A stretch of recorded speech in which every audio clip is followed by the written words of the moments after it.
د افغانستان او ویسټ انډیز ترمنځ به نن د 3 شلوریزو لوبو وروستۍ یا درېیمه لوبه د هند د لکنو ښار په اکانا لوبغالي یعنې میدان کې د افغانستان په وخت 6 بجې ترسره کیږي.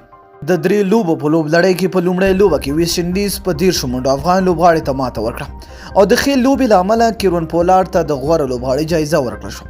همداراز په دوهمه لوبه کې بیا افغانستان په 1 منډو ویسټ انډیز ته ماته ورکړه چې کریم جنت په زړه پورې توپ اچونه ترسره او 15 لوبغاړي وسوځول او د لوبې د غوره لوبغاړي جایزه هم ترلاسه کړه.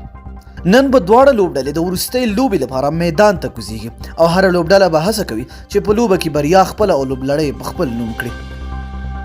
که څه هم په تېره لوبه کې افغانستان ښه توپوهنه ترسره نه کړه خو تر هغې بیا هم ویسټ انډیز لا کمزورې توپوهنه ترسره کړه خو ښایي د وروستۍ لوبې لپاره د دواړو لوبډلو په نوملړونو کې کوم بدلون ران نشي ځکه چې ویسټ انډیز او افغانستان یوه بریا خپله کړې ده نو ښایي هماغه د تېرو لوبډلو لوبغاړي په نننۍ لوبه کې هم ولوبېږي. په نننۍ لوبه کې به هم د ویسټ انډیز سترګې کیرون پولارډ، ایوان لیوس او برینډن کینګ ته ډېرې وي ځکه هغه په وروستیو لوبو کې ډېر ښه ځلېدلي دي.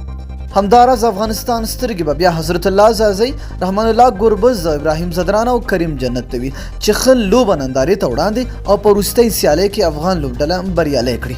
د یادولو ده چې ویسټ انډیز د 3 ورځنیو لوبو په لوبلړۍ کې افغان لوبډلې ته وایټ واش ماته ورکړې وه. همداراز د شلوریزو لوبو لوبلړۍ پای ته رسېدو وروسته به دواړه لوبډلې یوه ټیسټ سیالۍ هم ترسره کوي. نو دوستانو ستاسو نظر هم مهم دی، لاندې په کمنټ کې را سره خپل نظر شریک کړئ. که ویډیو مو خوښ شوی وي در سره لایک کړئ او د خپلو دوستانو سره یې شیر کړئ. تر بیا ښې چارې.